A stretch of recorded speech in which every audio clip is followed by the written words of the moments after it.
So myself, Professor V.K. Gupta, I will teach you today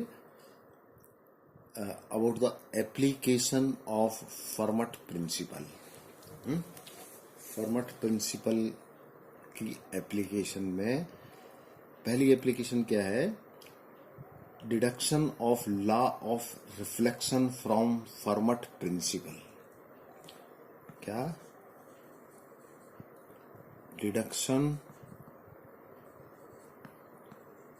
of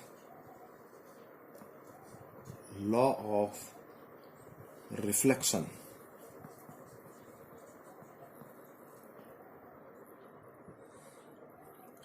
from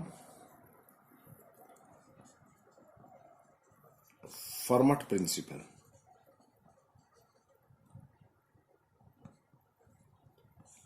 Hindi में कहें हम इसको फर्मट के नियम की सहायता से परावर्तन के नियम की स्थापना.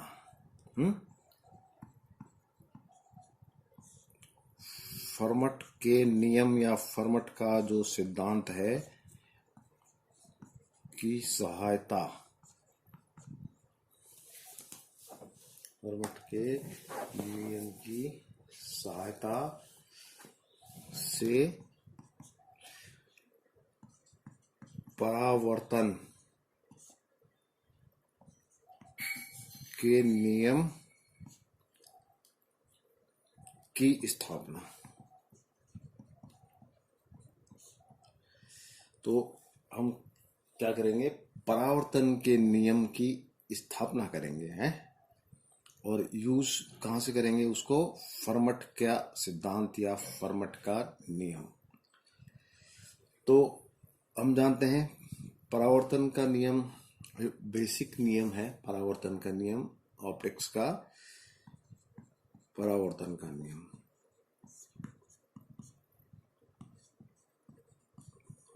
ये नियम हमने छोटी क्लासेस में स्कूल में 9th या 10th में ही पढ़ रखा है आपने. तो परावर्तन का नियम क्या होता है? ये असल में 2 पार्ट में डिवाइड है. इसमें क्या होता है कि लाइट या वेव है, प्रकाश या तरंग का किसी सतह से परावर्तन होता है. तो जैसे मैं आपको कहूं, मान लीजिए ये प्रकाश के बारे में बताता हूं. ये एक मिरर है. ये क्या है? एक मिरर इस साइड से पॉलिश की हुई है और इस मिरर के ऊपर एक लाइट की रे एक सोर्स से ऐसे इंसिडेंट है ये. अभी लाइट की रे इस मिरर के ऊपर आ रही है तो डेफिनेटली इसका क्या होगा? इस सतह से टकराकर परावर्तन हो जाएगा या रिफ्लेक्शन हो जाएगा और ये वापस उसी मीडियम में मान लीजिए इस दिशा में चली जाती है. तो ये हुई इंसिडेंट रे या आपतित किरण, ये परावर्तित किरण या रिफ्लेक्टेड रेज. और हम क्या करें? जिस पॉइंट पे ये टकराती है उस पॉइंट पर हम उस मिरर के प्लेन के यहाँ पर एक कहते हैं परपेंडिकुलर ड्रा करते हैं. तो ये परपेंडिकुलर है. तो अब आप देखिए इस परपेंडिकुलर या लंब और आपतित किरण के बीच में एक एंगल बनता है आई. आई क्या है? This is the angle between normal and incident ray. और ये एक दूसरा एंगल आर.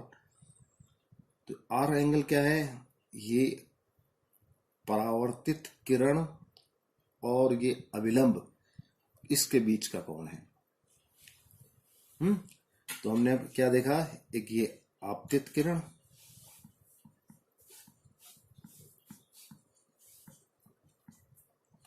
और ये परावर्तित. कौन सी? परावर्तित किरण. और ये आपतन कोण आई और ये परावर्तन कोण. और ये अभिलंब या नॉर्मल। हम्म ये क्या है? अभिलंब या।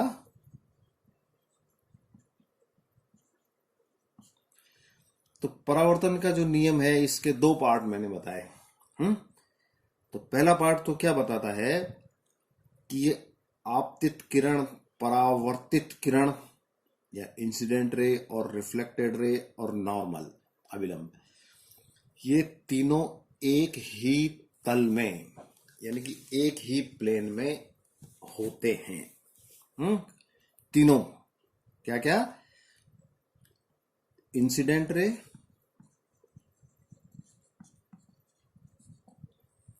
रिफ्लेक्टेड रे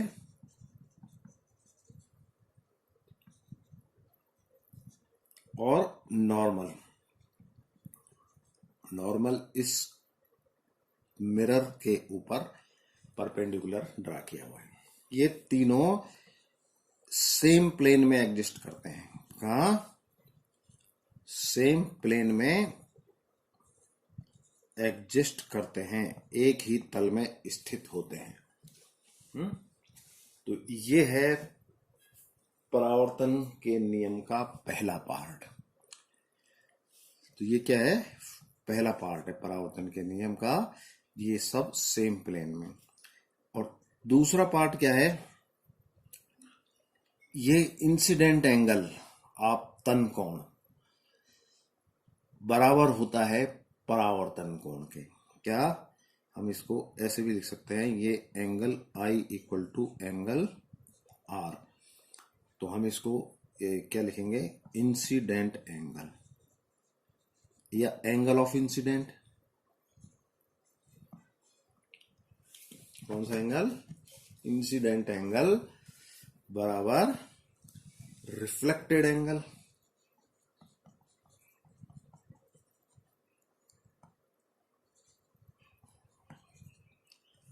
तो ये परावर्तन के नियम का दूसरा पार्ट है।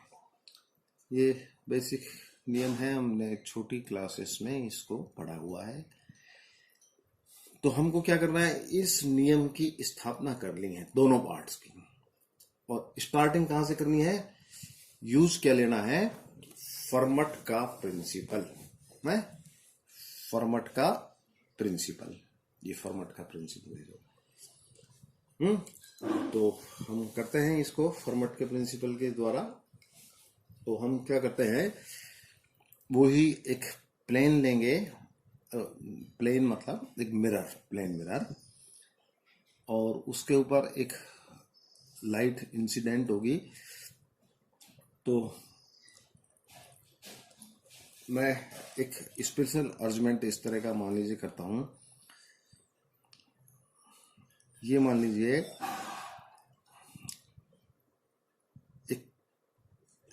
ये एक प्लेन है, ये एक प्लेन तल है।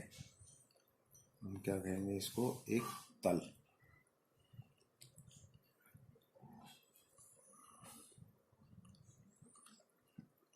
ये एक तल है हॉरिजेंटल।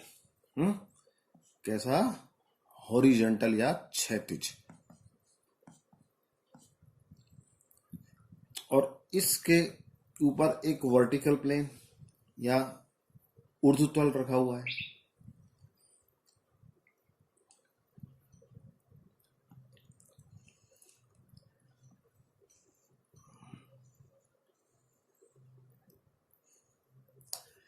तो एक अरेंजमेंट हमने देखा, एक क्षैतिज तल और ये वर्टिकल।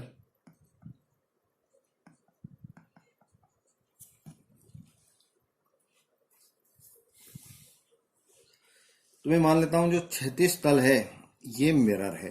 ये क्या है? मिरर है, ये दर्पण है।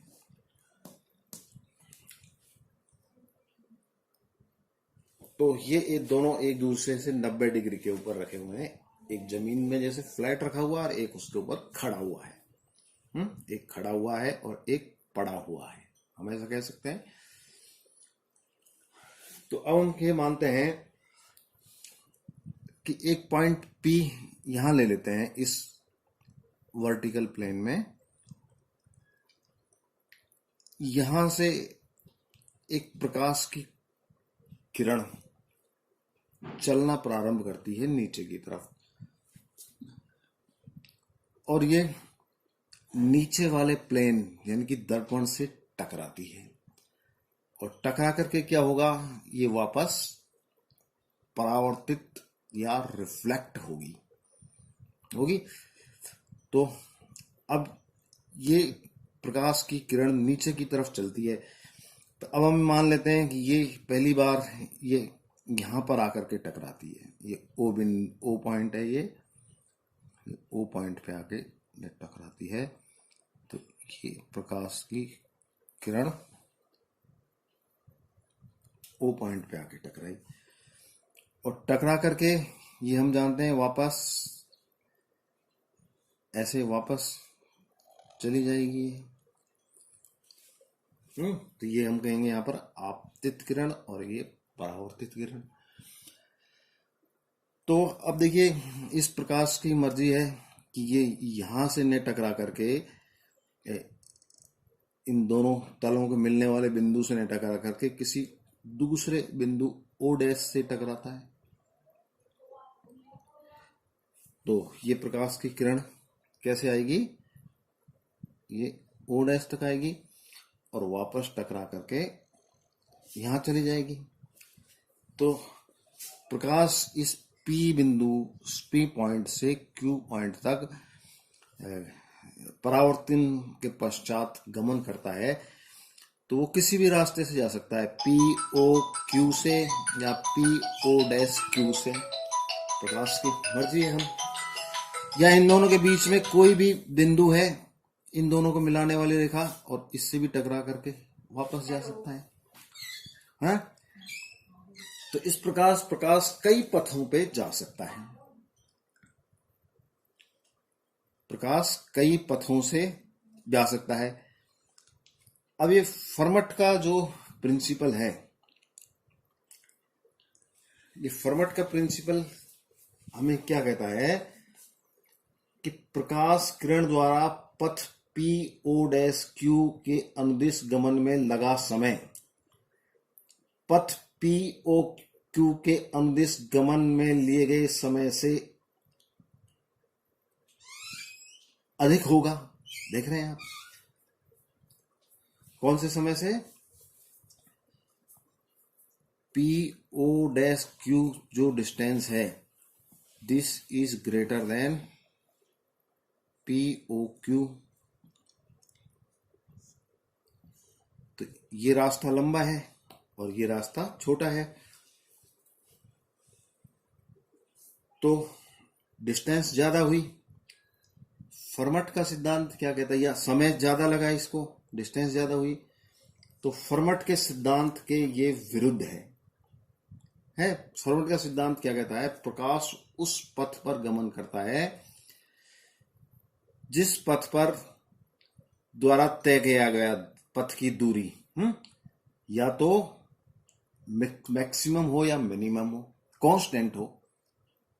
तो कांस्टेंट होने के लिए जरूरी है कि ओ और ओ डैश बिंदु कंसाइड करें, ओ डैश एंड ओ क्या करें,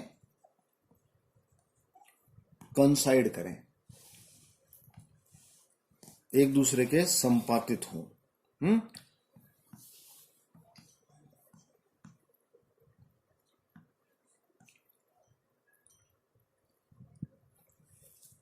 ठीक है।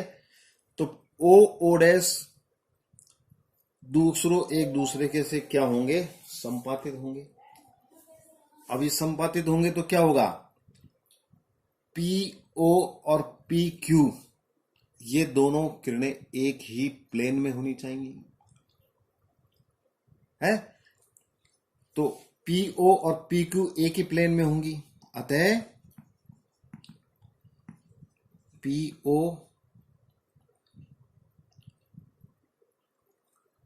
और ओ क्यू, या हम ऐसा कह सकते हैं पी ओ डैश और ओ डैश क्यू एक ही तल में होंगी।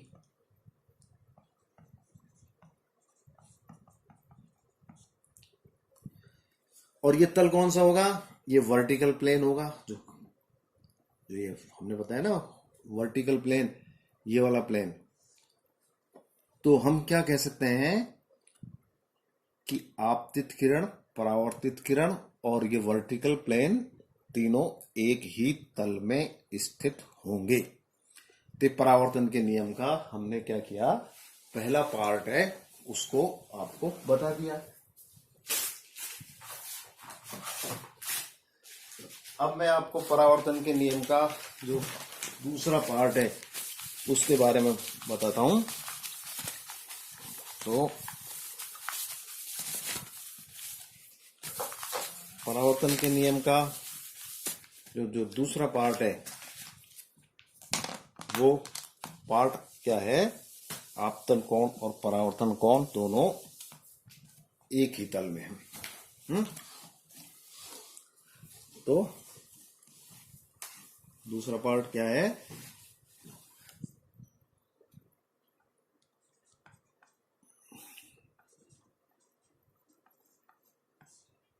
परावर्तन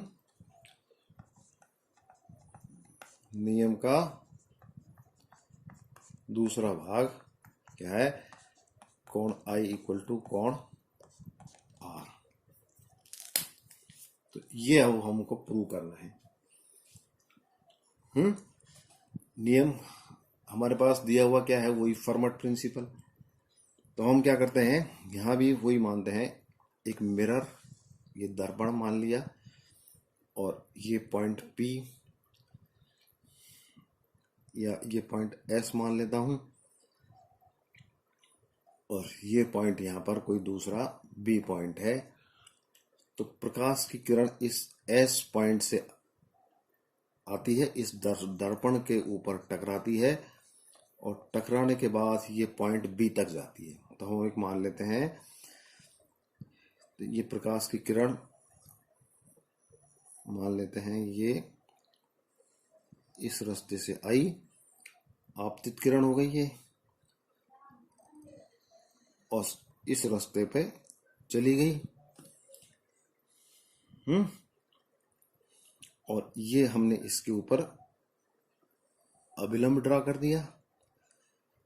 तो ये इंसिडेंट एंगल हो गया और ये रिफ्लेक्टेड एंगल हो गया। अब हम मानते हैं ये S और B जो पॉइंट हैं, ये इनके बीच की जो दूरी है ये फिक्स है ये, और ये दूरी मान लेते हैं कितनी है, D है। अब प्रकाश यहां से आके यहां टकराती है। अब प्रकाश इन दोनों के बीच हम मानते हैं किसी भी बिंदु से टकरा करके यहां किसी बिंदु से टकरा के चली जाती है।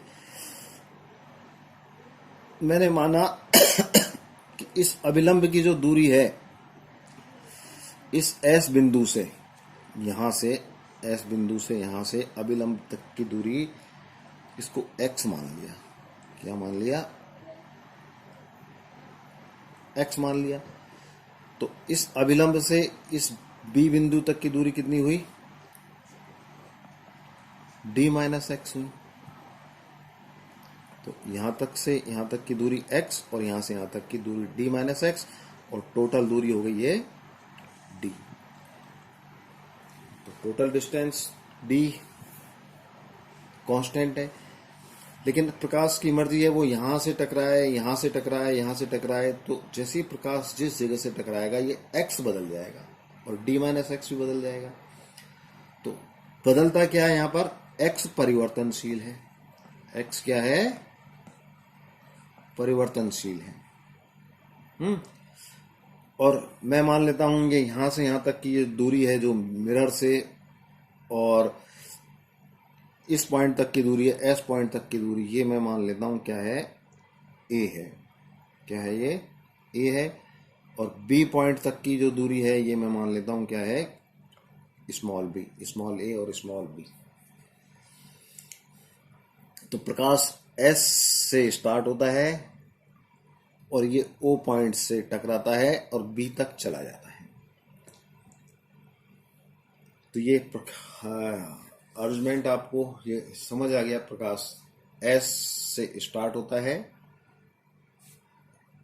और इस मिरर से टकराता है, ओ बिंदु पे टकराता है और बी बिंदु तक पहुंचता है। आई आपतन कोण, आर परावर्तन कोण, ए इसकी दर्पण से दूरी और बी इसकी पहुंचने वाले बिंदु की दर्पण से दूरी और बीच की दूरी डी स्मॉल। तो आज हम यहीं पर ही फिनिश करते हैं और इस फिगर को कंटिन्यू कल से आगे करेंगे। Thank you.